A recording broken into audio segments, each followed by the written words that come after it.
Tiga jenis golongan yang sulit sekali dan bahkan mungkin tidak bisa dibantu lepas dari masalahnya.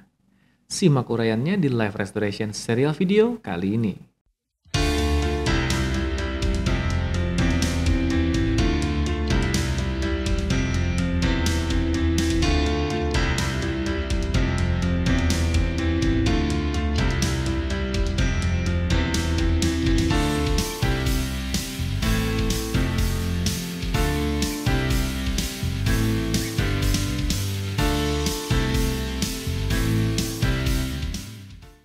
Halo para sahabat sekalian dimanapun Anda berada. Kembali berjumpa di live restoration serial video episode akhir minggu kali ini. Seperti biasa juga bersama saya Agus Kanalendra.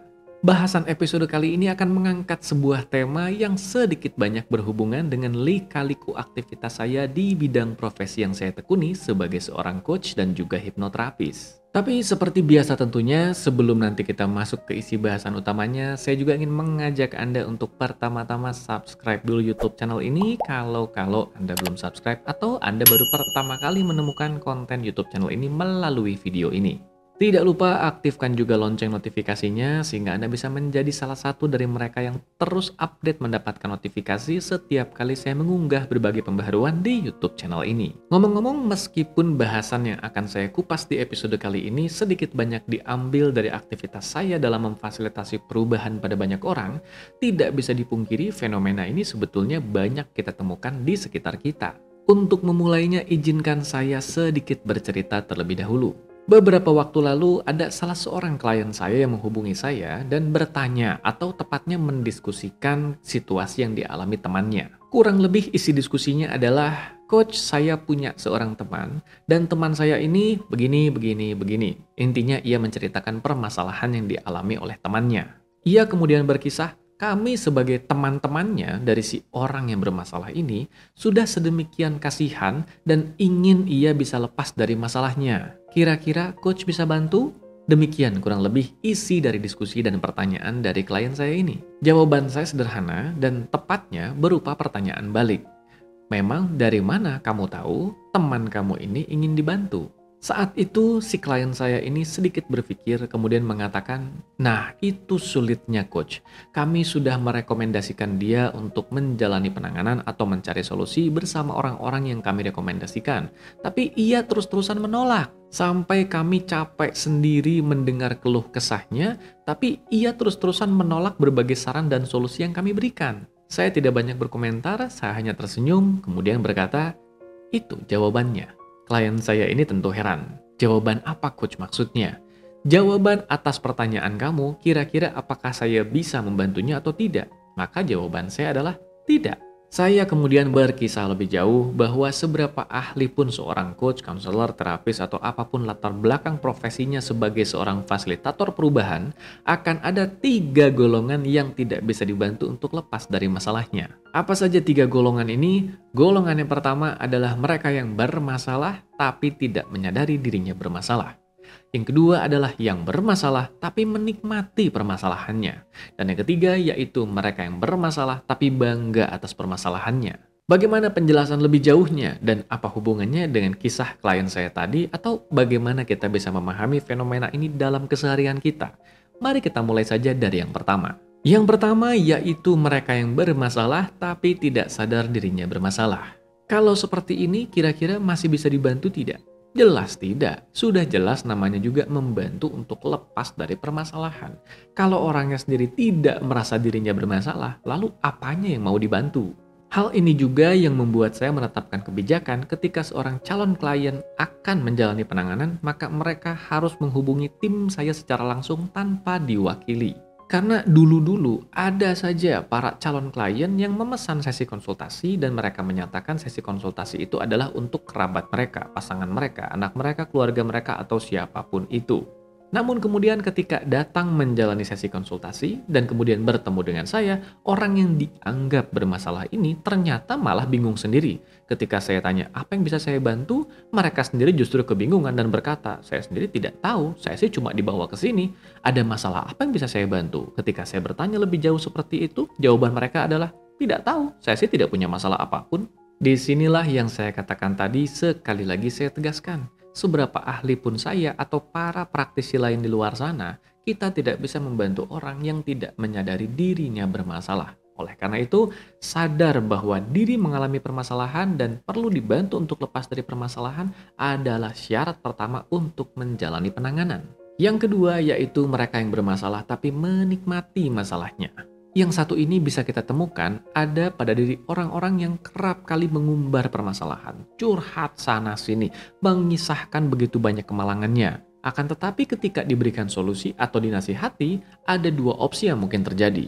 Yang pertama, mereka hanya mengiyakan saja, tapi tidak ada tindakan jelas yang mereka lakukan. Dan yang kedua adalah mereka justru marah.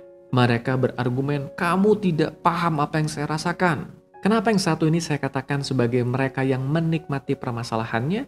Karena memang mereka bukan sedang mencari solusi. Mereka sedang mencari sebuah pembenaran bahwa mereka adalah sosok yang malang, korban yang malang di dalam situasi yang mereka hadapi. Mereka hanya ingin permasalahannya diketahui oleh banyak pihak di luar sana dan hal itu membuat mereka merasa mendapatkan pembenaran bahwa mereka malang sekali. Sehingga nasihat-nasihat atau apapun itu yang bisa membuat mereka lepas dari masalah itu, membuat mereka akan kehilangan peran sebagai korban yang malang itu. Wajar saja kalau mereka tidak mau keluar dari peran itu. Dengan kata lain yang mereka cari adalah perhatian, adalah belas kasih dari orang di sekitarnya. Yang mereka inginkan adalah ketika mereka bercerita, orang di sekitarnya memaklumi dan kemudian mengatakan sabar ya, semua ini akan berlalu, sudah ya, dan lain sebagainya kalimat-kalimat penghiburan lainnya. Karena memang itu yang membuat mereka merasa lebih baik. Hal ini semakin diperparah dengan adanya media sosial yang membuat orang-orang mudah sekali mengungkapkan keluh kesahnya tanpa kejelasan apa yang sebenarnya terjadi. Lihat, bukankah ada begitu banyak orang yang mengungkapkan keluh kesahnya di dinding media sosialnya dengan mengatakan misalnya, jangan macam-macam, kesabaran saya ada batasnya atau apapun itu. Tapi ketika ditanya apakah orang yang bermasalah dengan mereka ini ada di lingkaran pertemanan mereka di media sosial itu? Jawabannya adalah tidak. Kalau begitu, pada siapa pesan itu ditujukan? Orang yang mengalami permasalahan itu saja tidak ada dalam lingkar pertemanannya? Yes, jawabannya kembali kepada bahasan awal tadi, pesan itu ditujukan adalah untuk halayak ramai, untuk mengumbar sebuah kabar bahwa ia sedang bermasalah dengan seseorang atau siapapun itu orang yang ia anggap memiliki permasalahan dengannya.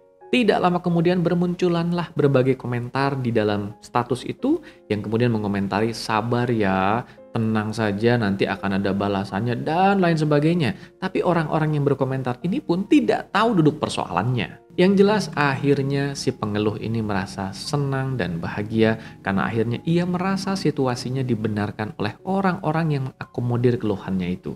Ia terlanjur menikmati perannya sebagai korban yang malang, korban kehidupan. Sehingga ketika ada orang-orang yang memberikan solusi atau saran yang nyata, ia menolak menerima saran itu. Karena itu akan membangunkannya dari mimpi manis yang sedang dia alami sebagai seorang korban kehidupan. Mungkin terdengar ironis atau konyol adanya, tetapi hal ini nyata bisa kita temukan di sekitar kita.